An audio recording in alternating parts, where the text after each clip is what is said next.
حطيت واحد الفيديو على المنتخب، جا واحد كتب لي في التعليقات علاش اخويا انت ما بغيتيش تشجع المنتخب. نقول لك اخويا علاش ما بغيتش نشجع المنتخب. راه كاينين قرى اللي منهم قريه تملكان اللي عيينا ما نهضروا عليها، يخرجوا ليها الطريق، يخرجوا ليها الريزو. تملكانت نخليوها في الجانب حيت عيينا ما نهضروا عليها وغنبقاو نهضروا عليها حتى غيخرجوا ليها داك الشيء اللي خاصها، نخليوها في الجانب.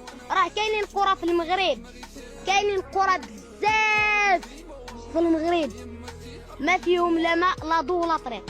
كاينه منطقه فيها 100 دار ما فيها لا ماء لا ضوء لا طريق. دير انت اللي كتفرج في هذا الفيديو، دير راسك في ديك المنطقه اللي ما فيها لا ماء لا ضوء تشجع المنتخب، ما يمكنش.